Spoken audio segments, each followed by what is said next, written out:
दोस्तों, एक लड़का काफी समय के बाद विदेश दुबई से नौकरी करके घर वापस आता है।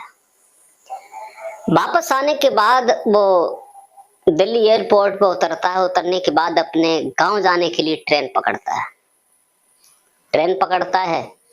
ट्रेन में बैठता है और ट्रेन चलने लगती है। और रास्ते में जैसे ही ट्रेन एक स्टेशन पर रुकती है, वहां थोड़ा उसे इंजन बदलना होता है गाड़ी का, तो लगभग आध घंटा लग जाता है।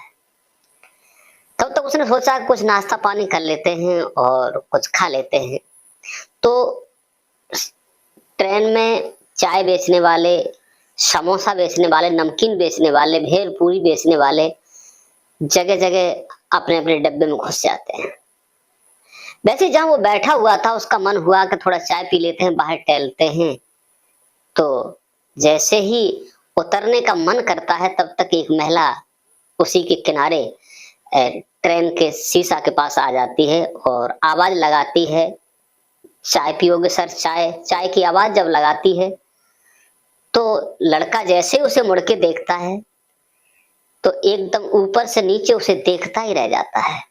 और जो वो महिला होती है, लड़की जो चाय बेच रही थी, जब उसे देखती है तो वो भी उसे देखते ही रह जाती है। दोस्तों, देखने के बाद दोनों एक दूसरे को एकटक देखते रहते हैं। दोस्तों, ये कोई और नहीं होते, जो वो महिला चाय बेच रही थी, उसका वो पति था जो विदेश चला गया था, 3 साल के बाद लौटा था। तो उसने अपनी पत्नी को चाय बेचते हुए देखा तो उसके होश फर्क सा हो गए। अब उसने देखा कि मेरी पत्नी इस जगह चाय बेच रही है, क्या ये इसने मुझे छोड़ दिया है? क्या हुआ? मैं तो इसे माता पिता के साथ छोड़ के आया था। फौरन डब्बे से अपना सामान उतारता है कि ट्रेन न चलने लगे, और बैग अपना नीचे रखता है और उसे पकड़ करके फूट फूट करके रोने लगता है। नमस्कार, प्रणाम, मैं हूँ प्रेम यादव। बड़ा ही इंटरेस्टिंग कहानी है, पारिवारिक कहानी है, क्योंकि ऐसा कभी कभी होता है। क्योंकि पति पत्नी बिछड़ जाते हैं, समय ज्यादा हो जाता है, या तो पति में कमी होती है या कमी पत्नी में होती है। जहां ऐसा होता है, या घर वालों में कमी होती है। तो दोस्तों, थोड़ा समय निकाल कर मेरे साथ बने रहिए। बड़ा ही इंटरेस्टिंग कहानी है, एक बार अवश्य इस कहानी को सुनिए। दोस्तों, ये यूपी बरेली की सच्ची कहानी सुनाने जा रहा हूँ। लड़के का नाम होता है रंजीत और इसकी पत्नी जो होती है, इसका नाम होता है रजनी। रजनी एक भले परिवार की लड़की होती है। रंजीत ये था, भले परिवार का था, इसका भी ठीक ठाक काम चल रहा था। इसका एक भाई और था, एक बहन थी, और माता पिता थे। थोड़े ज्यादा बूढ़े भी नहीं थे, ठीक ठाक थे, लेकिन माँ थोड़ी आंखों से उसे नजर नहीं आता था, धुंधला धुंधला दिखता था। दोस्तों, इसके बाद ये रंजीत जो होता है, गलत सोबत में फंस जाता है। इसे इंस्टाग्राम और फेसबुक चलाने का बहुत बड़ा शौक था। ये इंस्टाग्राम चलाता है, चलाते चलाते एक दुबई की रहने वाली लड़की जो इंडिया दिल्ली की थी, वो दुबई में रहती थी। वो ये रंजीत बहुत सुंदर था, तो इसका इंस्टाग्राम से, फेसबुक से एक दूसरे का प्यार मोहब्बत हो जाती है।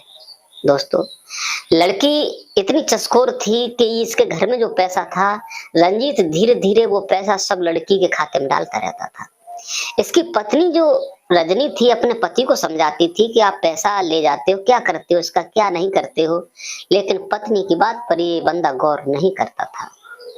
पत्नी बहुत समझाती थी कि आप ऐसा ना करो, लेकिन वो नहीं मानता था। क्यों माने? क्योंकि उसे इश्क का भूत सवार था, क्योंकि वो विदेश में बैठी हुई थी उसकी गर्लफ्रेंड। यहाँ तक इन दोनों में बाधा हो जाते हैं। उसकी जो गर्लफ्रेंड होती है, वो लड़की होती है, वो कहती है दोस्त हमारे यहाँ आ जाओ, यहाँ बहुत ऐश और आराम की दुबई में जिंदगी है, क्या शादी वादी का चक्कर है, क्या पत्नी होती है, मोहब्बत है तो हमारी और आपकी है। दोस्तों, उस समय उसके ऊपर सर पर इश्क का भूत सवार था, उस लड़की का भूत सवार था। तो पत्नी की पिटाई भी कर देता था, मारपीट कर देता था, और एक दिन नतीजा यहाँ तक होता है कि पत्नी को घर छोड़कर दुबई चला जाता। पत्नी से बोल के भी नहीं जाता, दुबई चला जाता है। दोस्तों, दुबई जाने के बाद वो लड़की वहां जब उसे बुला लेती है, तो एक जगह रूम लिखवा देती है। रूम में, और जो पैसा पैदा करता था वो लड़की सारा हड़पती थी, क्योंकि वहां डॉलर में चलता है। जो भी कमाई करता था सारा का सारा पैसा खुद हड़पती थी और होटलों में जाती थी। 5 स्टार होटलों में आपको मालूम है कि दुबई का खर्चा अधिक होता है। दोस्तों इसने घर बिल्कुल भुला दिया, लेकिन 1-2 साल तो उस लड़की से इसका मोहब्बत चलता है, प्यार चलता है और बड़े प्यार से रहते हैं भी है। लेकिन उस लड़की की जिंदगी में एक लड़का जो वही दुबई में रहता था, वो गुजरात का रहने वाला था। उस लड़की का मोहब्बत, उसका टांका उससे बढ़ जाता है।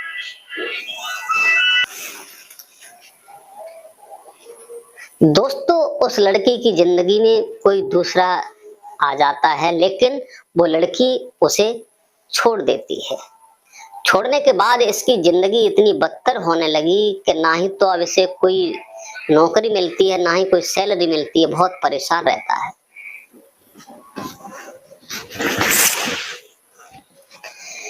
दोस्तों जब वहां रहने लगा है, जैसे भी नौकरी करता है, जो भी पैसा था, लेकिन इसे ये नहीं मालूम था कि ये पैसा हमसे भी लेती है, मोहब्बत दूसरे से भी करती है। इधर जो उसकी पत्नी रजनी घर पर रह रही थी, उसके साथ ऐसा हादसा किसी के साथ ना हो। अब वो रह रही थी बेचारी, अपनी जिंदगी काट रही थी, लेकिन सास अंधी थी, थोड़ा कम दिखाई देता था। उसका जेठ जेठानी थे वो अलग रह रहे थे, लेकिन उसका ससुर बहुत बदचलन था, बहुत गलत था, अयाशी टाइप का था। एक दिन रजनी बेचारी अकेली लेटी हुई थी, लेकिन ससुर पहले से भी गंदे सारे करता था, लेकिन रात्रि के समय उसके रूम में घुसता है और रजनी के साथ छेड़खानी करता है और पूरी पूरी बलात्कार करने की कोशिश करने लगता है। लेकिन रजनी चीखने लगती है, चिल्लाने लगती है तेज तेज, तो वो मुंह दबा लेता है, क्योंकि उस पे अयासी का भूत सवार था। रजनी ने जैसे तैसे करके अपनी इज्जत को बताया, लोग भाग भाग कर आए तो उसके ससुर को धिक्कार दिया कि तुम्हें आखिरकार देखा ही नहीं देता, ये आपके बेटे की बहू है, आप क्या कर रहे हो। लेकिन उसे कोई शर्म नहीं है, रफा दफा कर दिया। महीना 15 दिन के बाद, 2 महीने के बाद उसने बेसर फिर रजनी के साथ एक दिन में उसे दबोच लिया। दोस्तों रजनी फिर जैसे तैसे जैसे भी निकल पाई, उसके चंगुल से निकल करके अपने मायके सीधे चली जाती है। लेकिन कहते हैं कि पत्नी की इज्जत पति से होती है, पति की इज्जत पत्नी से होती है। दोस्तों अब होता यह है कि रजनी जो होती है अपने मायके आ जाती है। दोस्तों रजनी जब अपने मैके आ जाती है, मैके आने के बाद उसके माता पिता और भाई ये भी कहते हैं कि भाई भी सब एक जैसे नहीं होते हैं। भाभी थी उससे घृणा करने लगी, माता पिता ने रखने की कोशिश की, लेकिन दोस्तों उसके बाद बेचारी को जब कोई चारा नहीं मिला तो किसी गांव की एक महिला और स्टेशन पर काम करती थी, तो उसने कहा तू ऐसा कर, मेरे साथ चल, तुझे चाय बेचने का काम लगाए देते हैं, अच्छी सैलरी होगी, अच्छा होगा, तेरा भरण पोषण होता रहेगा। दोस्तों तो वो रजनी जाती है और स्टेशन पर चाय बेचना शुरू करती है, क्योंकि जो भी पैसा था, क्योंकि उसके भाई और भाभी अलग हो जाते हैं, माता पिता बुजुर्ग थे उसे रखते थे, लेकिन वो भी हेल्प करते थे। चाय माँ और पिता बनाते थे बाहर, तो वो चाय लेकर के आती थी और स्टेशन पर चाय बेचने का काम करने लगी। दोस्तों उधर जो उसका पति था, लगभग 3 वर्ष हो गए, उस लड़की ने सब पैसा खा लिया। खाने के बाद और एक दिन उसे गुंडों से पिटवा दिया और यहाँ तक हुआ उससे कहा अगर तू यहाँ नहीं भागेगा यहाँ से तो तेरी जान भी जा सकती है। तो उसे वहां से मजबूरन आना पड़ा, मजदूरी की, पैसा इकट्ठा किया और प्लेन का टिकट लिया और वहां से आता है, दिल्ली आता है। अब वो भी सोच रहा है कि सारी जिंदगी हो गई, मैंने अपनी पत्नी को ठुकरा दिया और इसके पीछे में सब बर्बाद हो गया। वो आता है दिल्ली, दिल्ली से ट्रेन पकड़ता है। दोस्तों पकड़ने के बाद जब जा रहा था तो जहां ट्रेन का इंजन बदला जाता है उस जगह पर थोड़ा समय लगता था, तो उसने सोचा कि यहाँ चाय वाय पी लेते हैं। जैसे ही चाय की आवाज आती है और वो महिला ही आवाज लगाती है, जैसे ही उसने उस महिला को देखा तो एकदम देखता रह गया। और महिला ने उसे देखा, हाथ में चाय का कप था, लेकिन एक दूसरे को एक टक लगा करके देखते रहे। महिला की आंखों से आंसू झरझर बहने लगे और जब उसने रंजीत ने देखा तो उसकी भी ठोड़ी पर लकीर बनाते हुए जमीन में आंसू समाने लगे। दोस्तों, नीचे उतर के आता है और अपनी पत्नी की जेट भर के बहुत रोने लगता है। पत्नी भाई आदर करती है, उसके पैर छूती है और कहती है रो नहीं, जो भी है सब ठीक है, तुमने जो किया वो अच्छा किया, तुम कैसे हो, ठीक तो आए विदेश से, चलो हम यही सोचते हैं आपका कर्म आपके साथ है। तो अब उसके मुंह से कोई आवाज नहीं आती, वो कहता है कि आप इस जगह इस हालत में यहाँ चाय कैसे बेच रही हो, आपके साथ क्या हुआ। तो वो कहती है कि यहाँ नहीं, अब यहाँ से चलो, बताते हैं चल करके। वो अपने साथ ले जाती है जहाँ उसका चाय का काम था, खोखा था, वहां पहुंचते हैं। उसे पहले चाय पत्ता कराते हैं, कराने के बाद फिर वो पूछता है तुम्हारे साथ क्या किया, तुम यहाँ क्यों रहने लगी, क्या कारण था। तो वो बताती है कि तुम चले गए, तुम्हारे जाने के बाद, और तुमने मुझे बताया भी नहीं कि हम कहाँ जा रहे हैं। लेकिन पत्नी तो एक देवी होती है, तुमने हमें नहीं बताया, हमें ठुकराया, चले गए, कोई बात नहीं। लेकिन अब